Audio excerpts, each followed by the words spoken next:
Good afternoon, everyone. Thank you for joining Japan Foundation London's online event. My name is Junko Takekawa. I'm Senior Arts Program Officer of Japan Foundation London. We have seen a surge of interest in Japanese literature, and as a book lover myself, it is really great news. Every time I pop into the bookshop and I'm seeing an English translated Japanese novel on display, it boosts my pride as a Japanese. But what about poetry? Despite that poetry has played a large part in the Japanese literature history, we feel that the art form may not be well represented in the UK and should be more appreciated.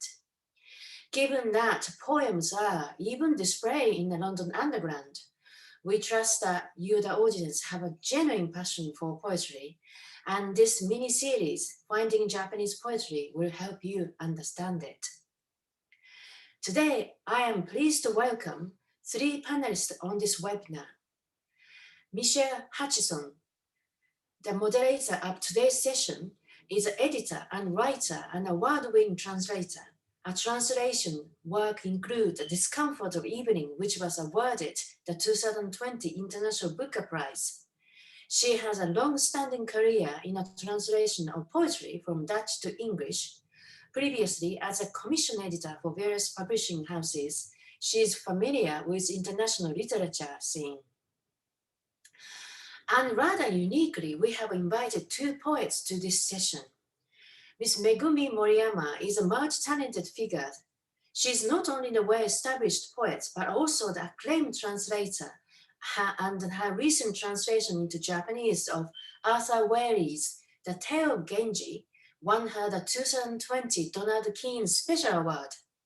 Today, she will recite her recent poem, which refers to several female poets. Mr. Yasuhiro YOTSUMOTO, an award-winning poet and translator. After pursuing a career in a business, he has published numerous poetry books, which earned him a solid position in the Japanese poetry world. Through his various activities, he has been helping to raise the profile of poetry. Among those in the field of poetry, they are focusing on female and Japanese poetry, and with the 3 of them together, I hope you will be able to trace the course of female poets who they believe influenced Japanese poetry, but also you will be able to observe the minds of talented poets from Japan. Lastly, I'm going to talk about housekeeping matters. Today's event will be recorded. As we are using the webinar function, your names will not be viewable by other attendees. However, I strongly recommend you to keep your audio and the video muted throughout, just in case. If you have any questions for the panelists, please use the Q&A function at the bottom of the screen to send in your question at any time. Remember, the attendees' questions may be seen by everyone else, so that you can upvote a particular question placed by another person which you would like to answer, or if it is the same as yours. Simply click the thumb up icon next to the question you wish to upvote. Unfortunately, due to time restrictions, we may not be able to pick up all the questions you ask, so my apologies in advance. Lastly, as always, we will send you the online questionnaire, so please spare a short moment to complete it for a future event. So now I would like to hand it over to Michele, who is already there, very eagerly waiting for my introduction finished. So over to you, Michele, and then Yotsumoto-san, Moriyama-san, onegai shimasu. Thank you. Let's just wait for, there's Yasuhiro and Megumi to appear. Megumi. Yes, there she is. Hi. We've done the introductions, so let's move on to the programme, which is a very ambitious one. We're going to try and trace the role of female poets from ancient to contemporary Japan, considering their creativity and the impact their work had on Japanese society and literature. But to do this, we need a framework, and that itself is a wonderful poem which Megumi has written and which she'll now read for us.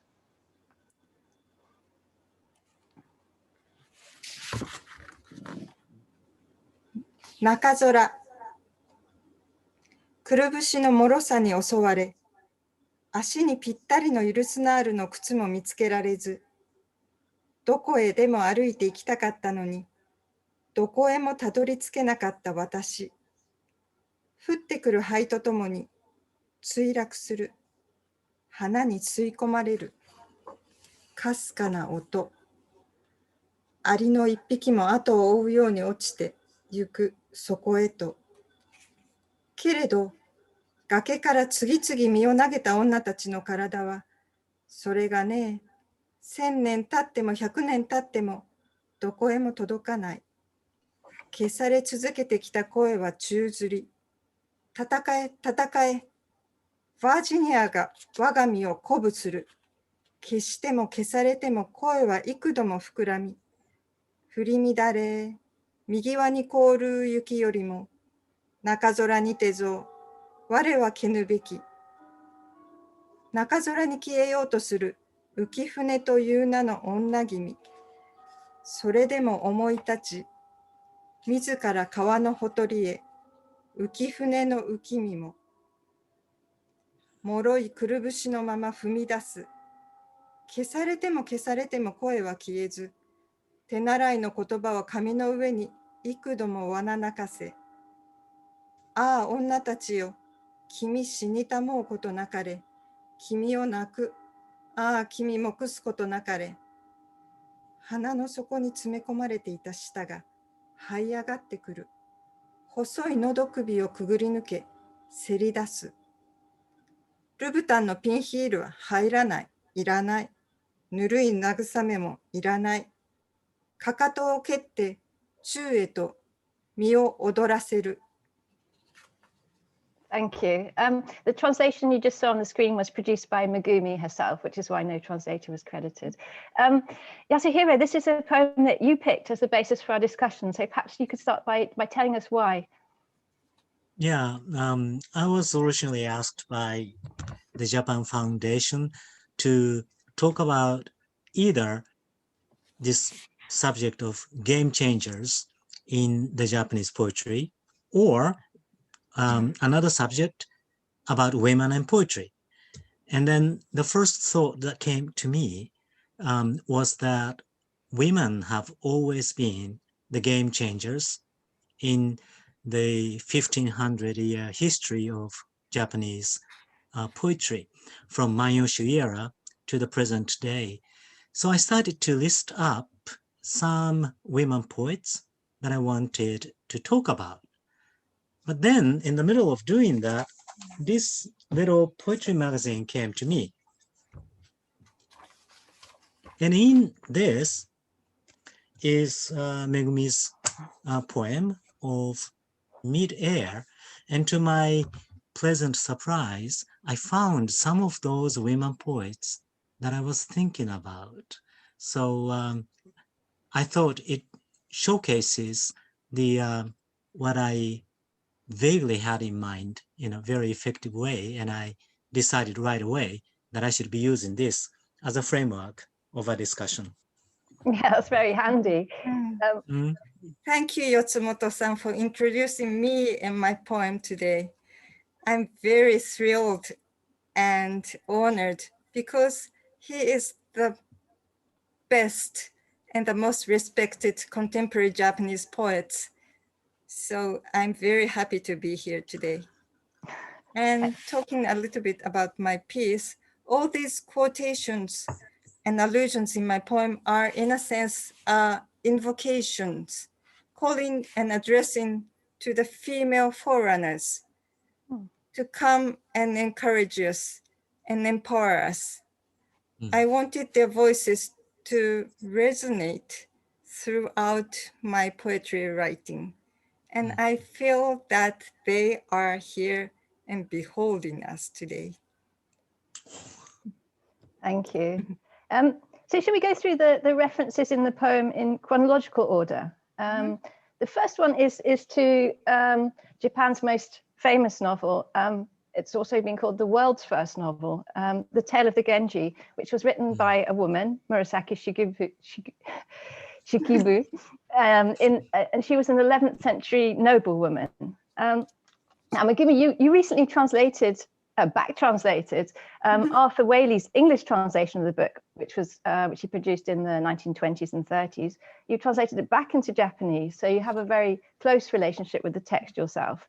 And you've been a kind of ferryman or ferrywoman going between east and west and east again. Now in your poem, you pick up on the character of Ikifune, who was going to hang herself in midair, you say. Perhaps you can tell us a little bit about her and her role in the tale of the Genji. Okay. Ukifune is a princess, the last main female characters of the whole tale. The tale of Genji, there are more than 430 characters and 795 waka poems, 57577 syllable waka poem, the short poems appear in the story. And 221 are by Prince Genji, and 26 are by Ukifune, which is the largest number among the female characters. So we can say she's a poetess of the whole story. But before talking about Ukifune more, may I tell you a little bit about the Heian period? Please, when yeah. the tale was written. The Heian period, late 8th century to 12th century, could be called a golden age for women poets and writers. We find a surprising number of female literary figures, including waka poets, storytellers, and diary writers. Murasaki Shikibu is the greatest figure of the age. She is the author of the magnum opus, Genji Monogatari. And Ukifune, whom I quoted in my poem, is the final protagonist of the tale and one of the most intriguing characters of the whole tale. Uki is a play on word and both means both floating and misery. She had been living in obscurity and in poverty as kind of an outcast, being loved by two princes, and that entanglement led her into a difficult situation. In the end, she refused earthly love and chose her own path to go to a nunnery. It was waka writing that helped her choose the path, I believe. Ukifune was in the middle of nowhere, Nakazora, and she had tried to drown herself once, like Ophelia. But at the end of the tale, she survived and saved her own soul. That was how Lady Murasaki concluded Ukifune's episode. And I think that's the moving ending for the whole soul-searching tale. Yeah, I'm glad she survived. Yes. Yasuhiro, in general, how did women revolutionize Japanese literature in the Heian period? Well, for one thing, the Heian women played a critical role in development of kana, which is the Japanese alphabet that we still use today along with Chinese characters.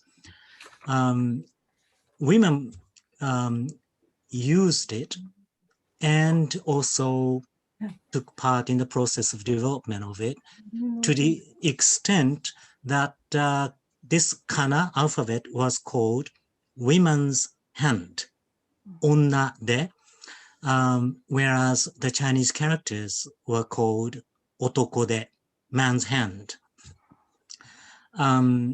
Until then, the Japanese people did not have any writing system of their own. We used kanji, Chinese characters, for recording our words. But it was a very complicated and confusing method because sometimes we used kanji as a foreign language, Chinese language, and sometimes as a crude substitute for the phonetic symbols. And it also kept the activities of writing, including poetry writing, to mostly to men with high education. and many women were confined to the world of only oral communication. And when it came to poetry, poems made and recited back in those days in the official occasions were all Chinese poems. And Japanese vernacular verses, such as tanka, were considered to be unofficial thing, basically private hobbies. But the invention of kana changed the whole situation. Writing has been sort of liberated from the few educated men to all men and women. The status of waka, which is the old name of tanka, literally meaning wa is Japanese and ka is song, was now raised and eventually replaced the Chinese poems as the official poetry form of Japan. And at the same time, it helped generate a number of extremely talented Japanese writers, women writers, such as Murasaki Shikubu, as Megumi mentioned. And in fact, they were often much finer poets than their male counterparts. So now it was the man who had to learn from women and to become a good waka poet, because being a good waka poet back then became a prerequisite for the promotion in the court. And in fact, here is one example that I wanted to, or anecdote that I wanted to share with you. This guy, a man poet called Kino Tsurayuki, who was the editor of the first royal poetry anthology called Kokin Wakashu in the 10th century. He wrote a autofictional masterpiece called Tosa Diary, pretending to be a servant girl, accompanying her master, who is in fact Kino Tsurayuki himself. And the opening line of that book goes something like, "Let me try writing a diary, which is usually done by men, but now we will see what a woman can do." Then he went on writing the combination of prose, which is heavily influenced by the Chinese literature heritage, and the verse, tanka or waka, very vernacular Japanese. And the Chinese literature, as I said, is official and very much male culture, and waka, very much Japanese and very much female culture. He's effectively fusing those two extreme opposite and make a completely new type of literature. Did he get away with it? Did they find out that he was a man? Well, nobody knows for sure, but some scholars think that the people have some idea that the Tsurayuki was behind that Tosa Nikki. Yes, the kana is the essential element that the development of female literature, I believe. And I like to add another reason why women poets were so visible and could play an important role in this period. It was because a kind of literary salons were formed at the time. Perhaps we can compare them with French salons in 17th century court, like those of Madame de Staël, Marquise de Rambouillet. The significant difference was that the female salons in 10th century Japan were instruments of political power game, having a literary cultured circle to amuse and attract emperor. The supreme power of that time was crucial to win his favor and eventually to gain an heir and succeed to power. A salon with talented writers and poetesses was therefore vital. So, but whatever the reasons, noble ladies had chances to write, had access to valuable paper and ink to write down their works, and they had readers. This enabled 21st century readers to reach out these literary works and hear the voices of the female writers. Excellent. Maybe you can tell us a bit more about your back translation of Whaley's Genji, because your success, the success of your new translation is a really good example of how the tale is still relevant for contemporary readers. I just want to return to the line that you quoted from it in your poem, and that's, as a flake that the wind whirls skyward from the snowdrift on the frozen shore, hangs in the air and vanishes, so shall I end my days, which is really beautiful. So tell us about your back translation. Thank you.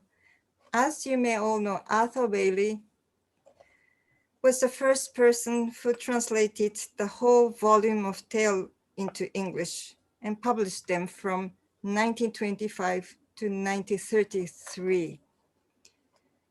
My sister Marie and I have translated the whole Whaley's version of the tale back into contemporary Japanese.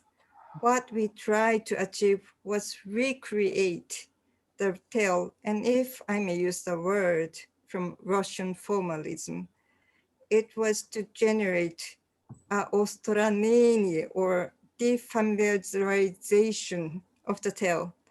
We did not just go back to 1,000 years ago Japan. Instead, we have created a narrative space which have undergone English language and culture of 100 years ago. It was to place the story in a new perspective. Genji is considered to be one of the oldest and the most celebrated works in whole literature, in the world literature. But often we are entrenched in preconceived notions and stereotyped images. We are blinded by them. We tend to fail to see the true depth of the story.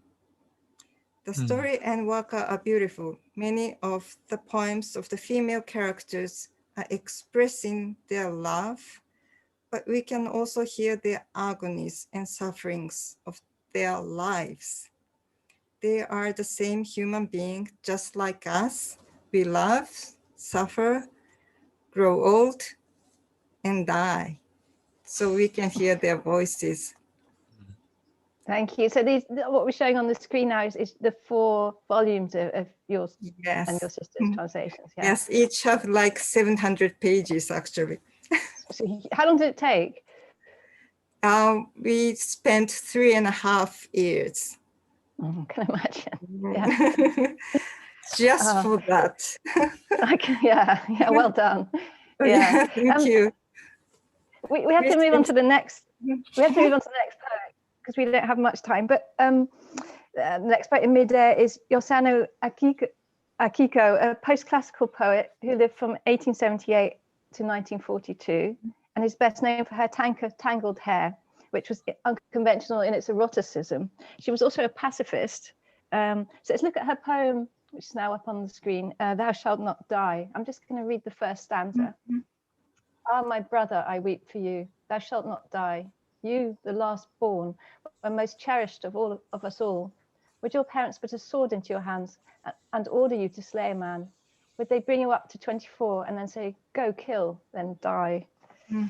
Yeah. Perhaps you can tell us a bit about the context of the poem. It was written in 1904 as an anti-war poem during Russo-Japanese War.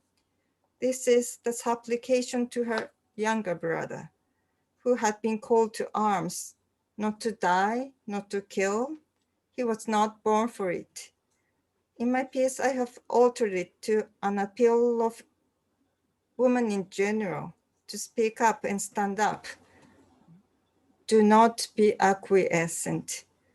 Of course, I was hoping readers would hear her anti-war cry in the background. And can you tell us a bit about the poet in general? Yeah. Yosano Akiko is an iconic figure in the history of female writers and poets. She was a game changer, especially in 3 aspects. First, she revived the tale of Genji. She was the first person to translate the tale into modern Japanese, and her work was epoch-making because the tale was kind of out of reach for common readers till then, because the classic language was too complicated and too difficult to read for common readers. Secondly, she was a person who revolutionized the world of tanka, as Michele pointed out, by her innovative, often erotic and vivid expressions. No one before her had ever written about women's bodies and emotions and love in such an adventurous manner. It has been said that she introduced visual and colorful images from the West, such as paintings of pre-Raphaelite Brotherhood, Art Nouveau artworks, and the Bible. As you may all know, after 200 years of isolation, our country opened up in the late 19th century, and European culture poured in. Thus, Atsuko's waka reflects those fresh elements vividly. Yatsumoto-san, I think you're going to talk about her more detail tomorrow with Janine-san and Rento-san, right? So I hope many of the audience will come back for tomorrow's session. And there is, thirdly, we could call her one of the first feminist writers in our country. She contributed the manifestation poem to the first issue of the magazine called Seito, Blue Stockings, in 1911. The feminist movement was still in the cradle at the very starting point there. It was that, we may say, it was the consciousness raising period or awareness raising stage. The last lines of the first stanza of her Blue Stocking poems go as follows. All the women who have been sleeping, awake, awake and act. And actually, there's another important fact that we cannot ignore. She bore 11 children. So she was also a figure of mothering, I believe. And and her husband was also a poet. Yes. So 2 poets with 11 children. I wondered how they ever got time to write, but Yasuhiro, tell us about her husband. Well, yeah, he was a poet and also a journalist. In fact, at the beginning, he was much more famous than Akiko. But then Akiko took over him and overwhelmed him.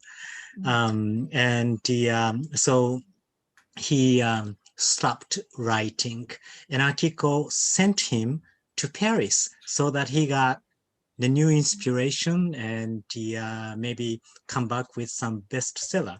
But then Akiko missed him so much, so she asked her relatives to take care of her many children and jumped on a boat to go to Vladivostok and then took on a Trans-Siberian train and went all the way to Paris just to meet her husband. So she was such a passionate person.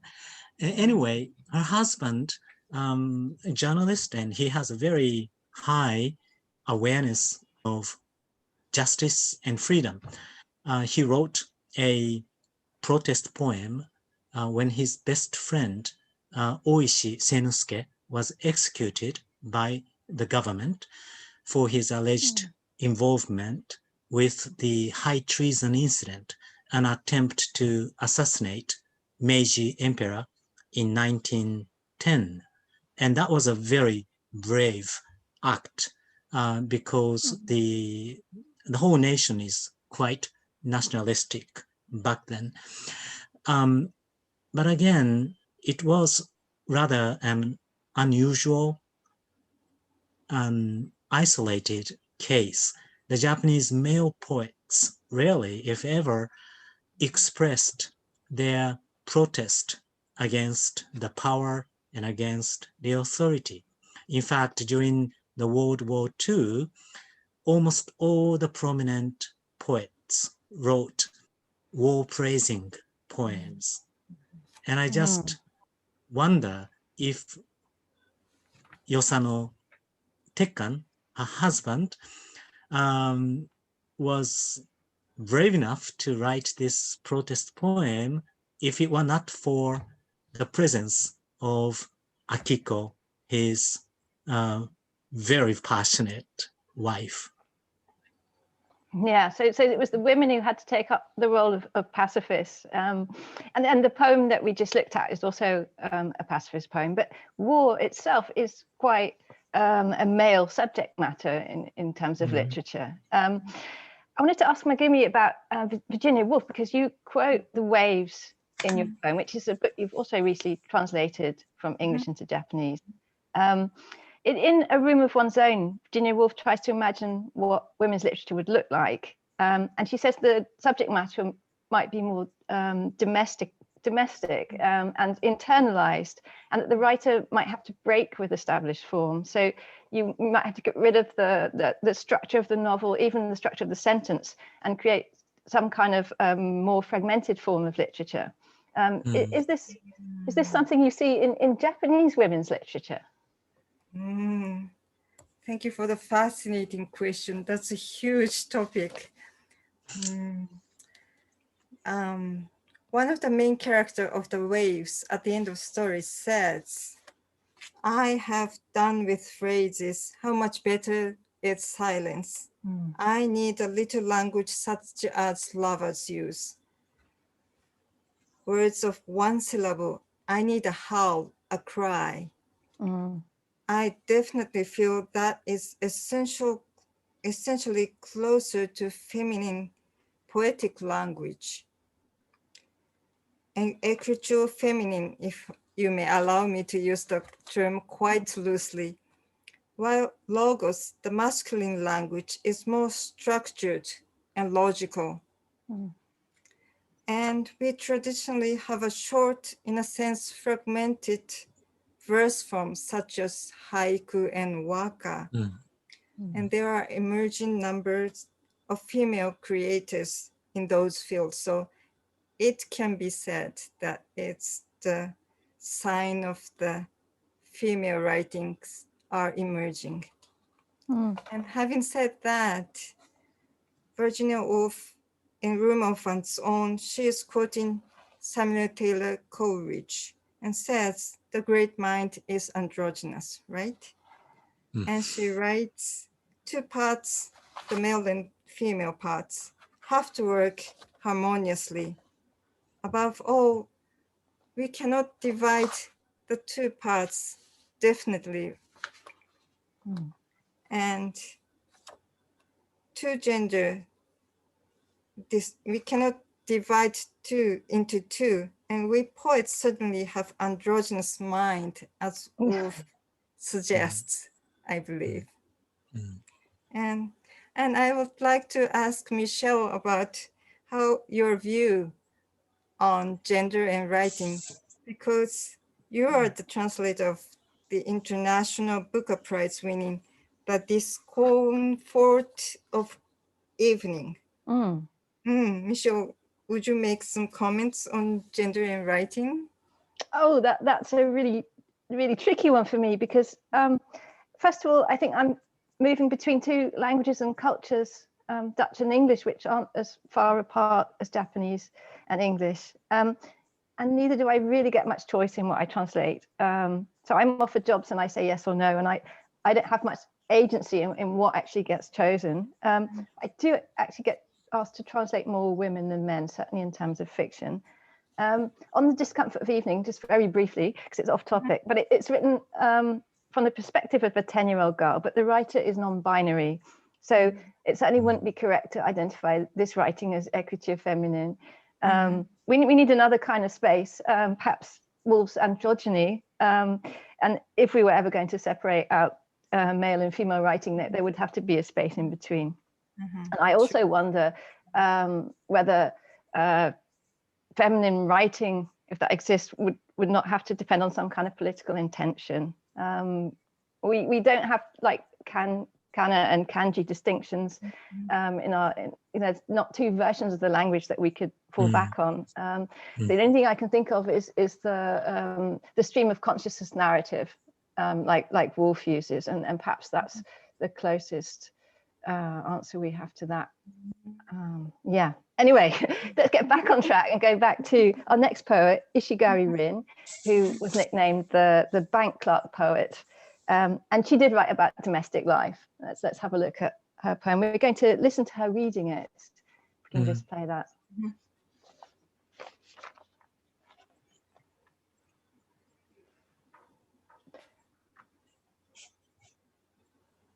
So, would Yunko please play?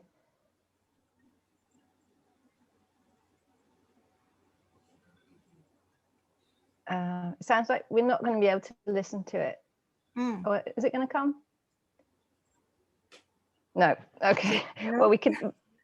Yeah. Perhaps Yasuhiro, you could start by telling us about the context of the poem. No, it's coming. Oh, now it's coming. Okay.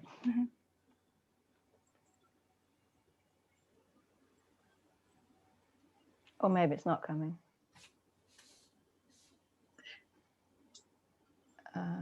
It's coming, but without any sound. Okay. So maybe I should,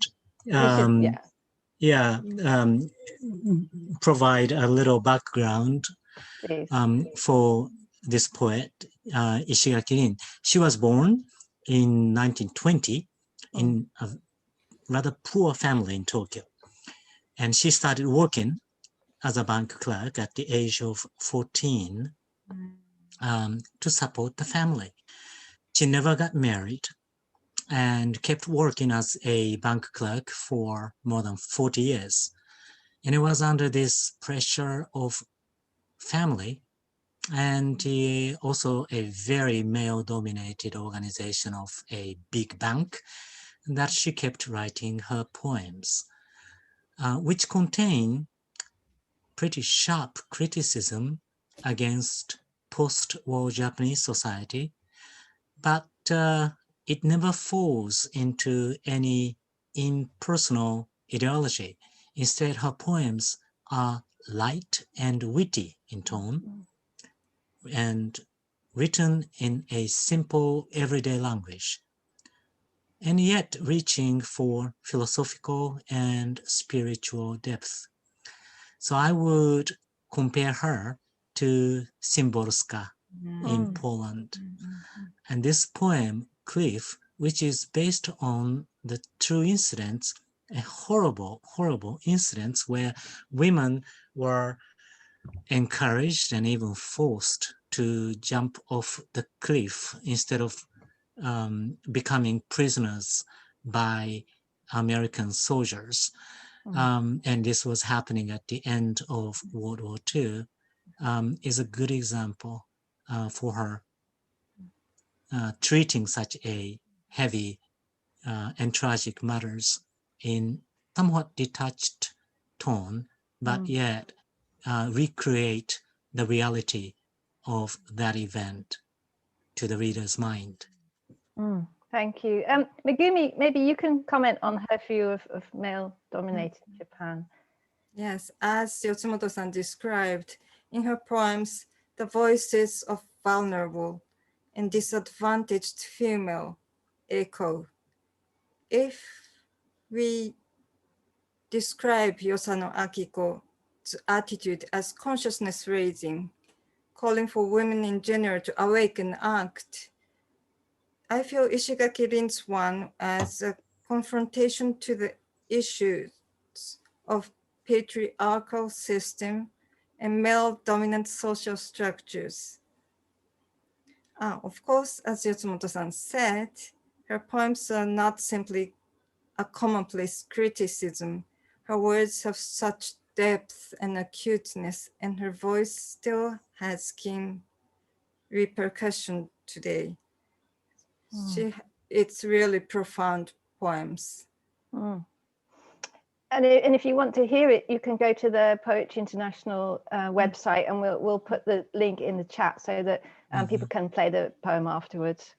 We've got one more writer to fit in, Shuga Atsuko, who lived from 1929 to 1998. And she was also a ferryman, a ferrywoman between East and West. You quote her right at the start of your poem, Megumi. She dangled by the fragile ankles, not having been able to find Yusuna's perfect shoes. Yusuna was obviously another famous feminist, and Shuga Atsuko was searching for her shoes. Why did you start the poem with her? I think I started the poem by her lines because I was her student at the graduate school, and I knew her personally. She was a fascinating person, so I feel close to her. And she is actually a well-known literary figure, an essayist, and Italian literary scholar.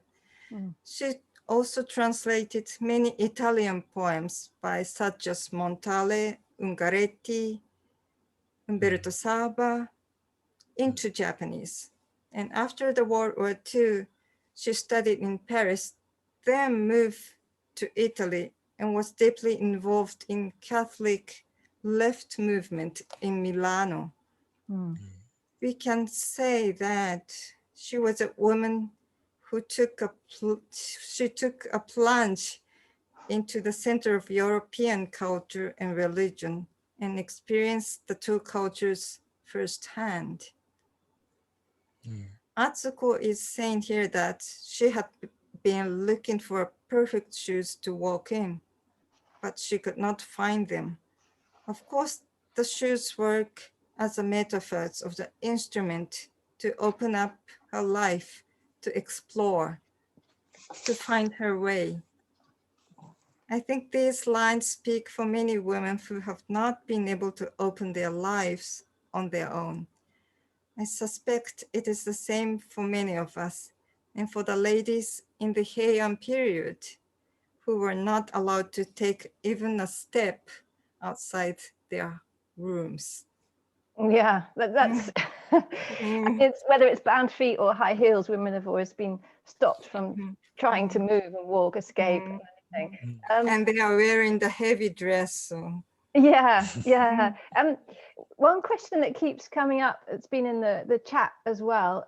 It's good if people could put their questions into the Q&A box, please. Is where were the women of humbler origins writing poetry before 20th century? I just wanted to ask this here before we move on to the more general. Before 20th century? Where were the more humbler women with humble origins? Were there any writing before the 20th century? Maybe. Wow, that's were difficult. they only noble women, perhaps? In Heian period, there are only noble women, but in Manyosho period, there are so many anonymous poetess. They are included in the anthology. So in 10th century, in Manyosho period, there were many female poets. And during the Heian period and Meiji era, there are 1,000 years of gap. Somehow the female writers are behind the scene. Of course, if we look closer, there are many female writers and poetesses, but somehow we lost track from the mainstream of literary history, I think. Thank you. Yasuhiro, were there any poets you wanted to mention who weren't in Megumi's poem? In this context, well, I want to mention one poet whose name is Ishimure Michiko. She died several years ago, I think 2 years ago, at the age of 90. And she was both very special, but at the same time, she was the poet who carried on this heritage that Megumi's poem of Nakazora Mid-Air showcased so far. Let me introduce her. Yeah. I was going to say, can you explain the picture on the left as well? That's right. That's right. Yeah. She was a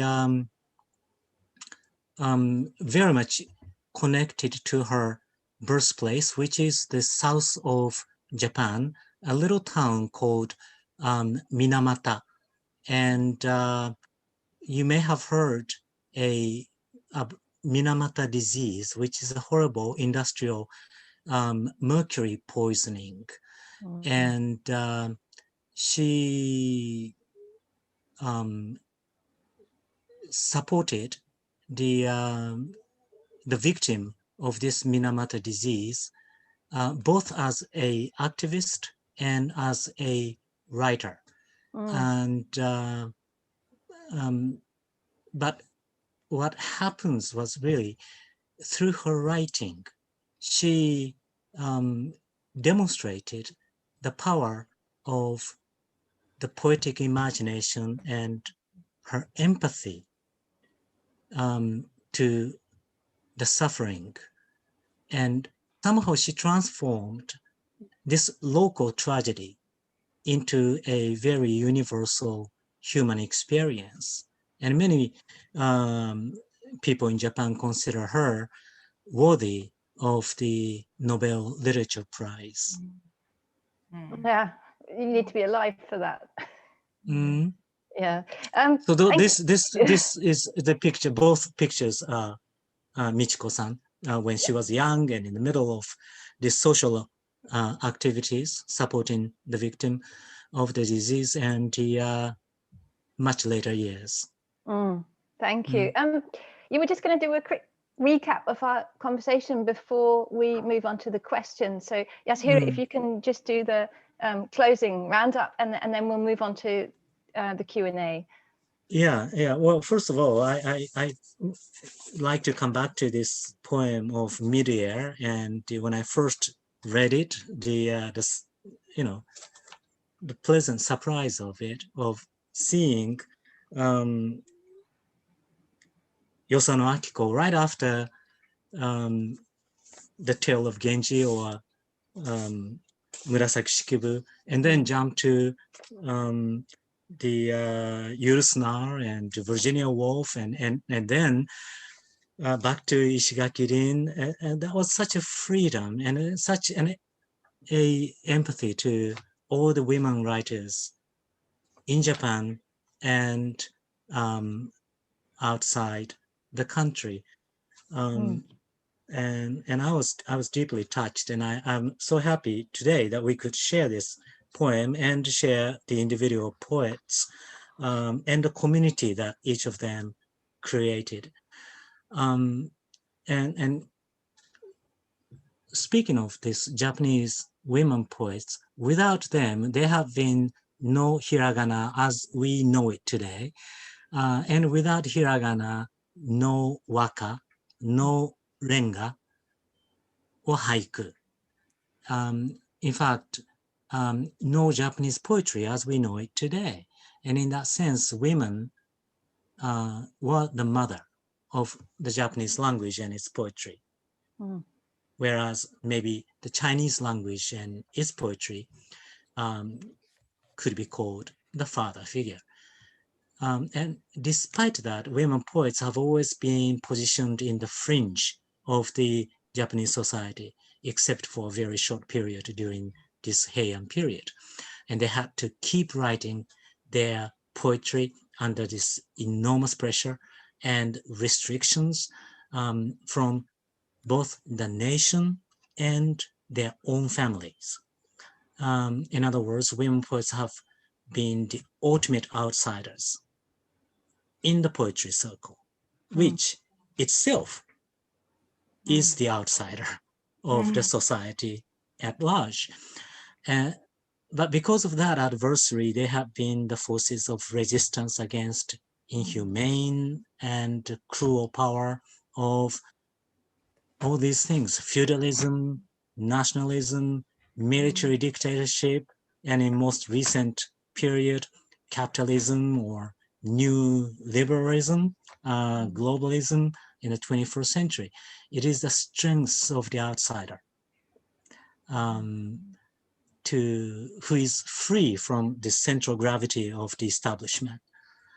And their main weapon is empathy, the ability to transcend the gap or differences rather than more male kind ideology or criticism that cut up the whole into pieces. But come to think of that power to transcend the gap is the essence of poetry, regardless of gender, to get free from this institutionalized consciousness and reach the others, their soul, through empathy. And as Megumi mentioned before, excellent male poets have always some kind of womanhood in their poetic capacity, like in the case of Kino Tsurayuki, as I mentioned. And so we need to learn from women in order to write poetry. At the same time, writing poetry inevitably drives you to accept the female sensitivity at the core of your poetic identity. Thank you. That was great. Megumi, I just have one quick question for you, and I'm going to take questions from the audience as well. Do you consider yourself a feminist poet?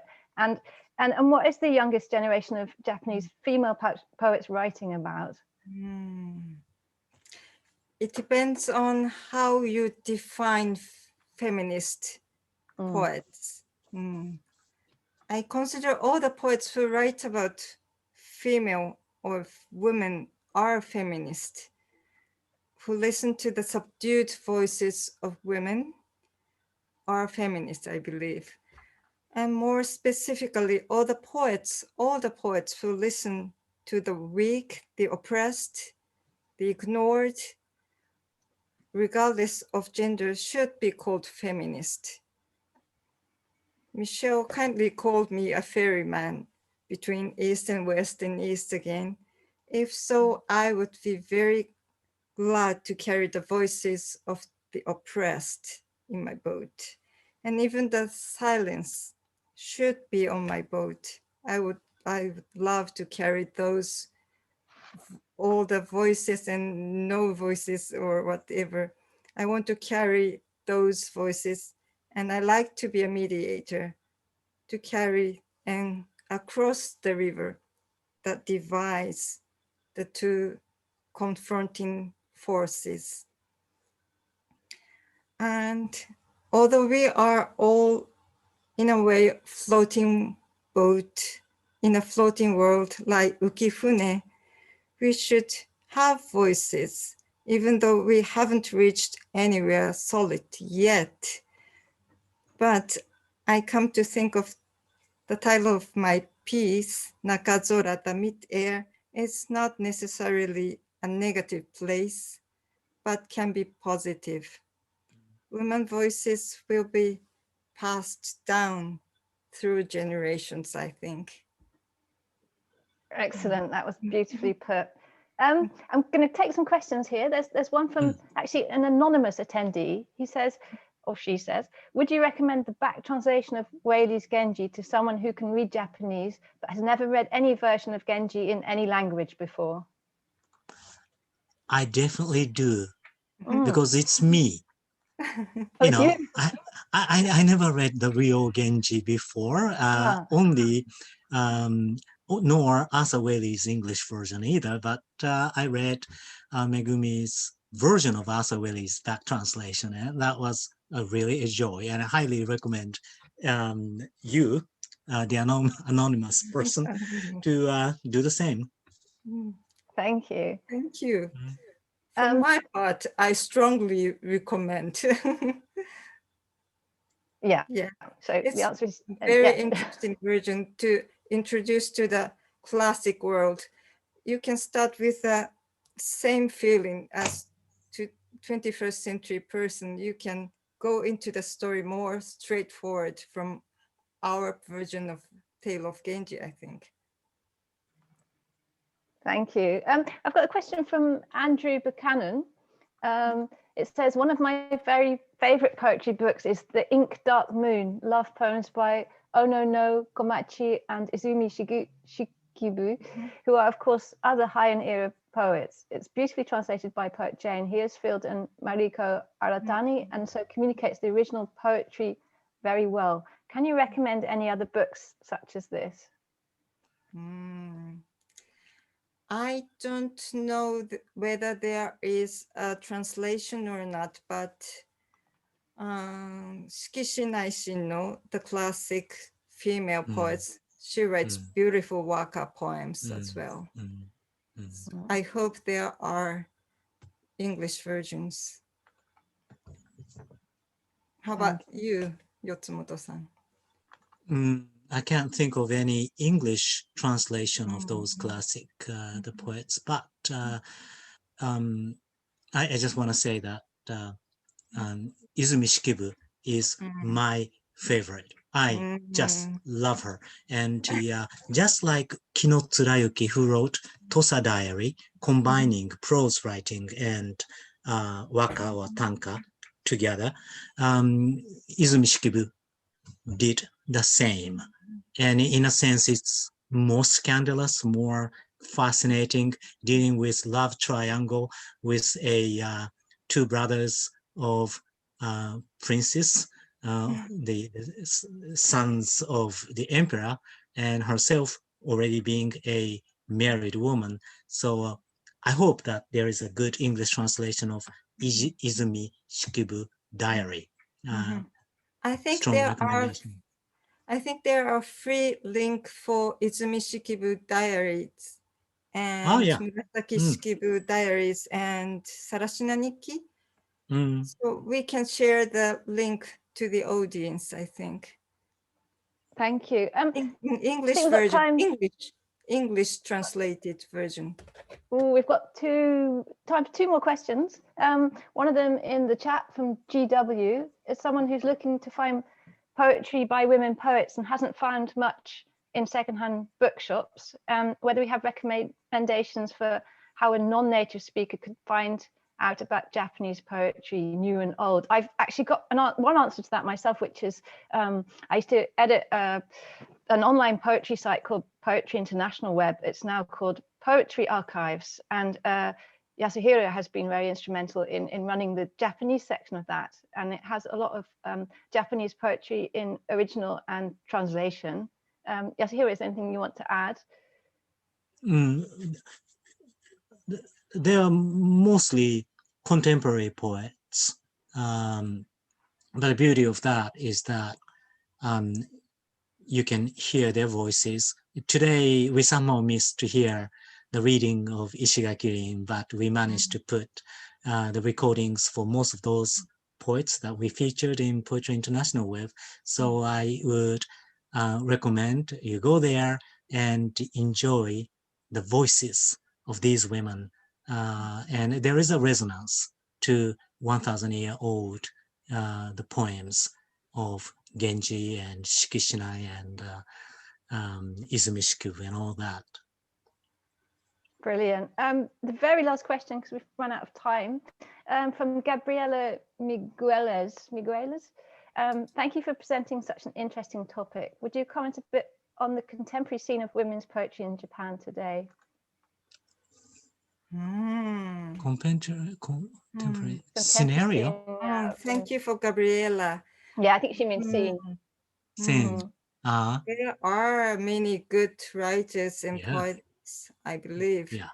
Yeah. And I would very love- active, very powerful.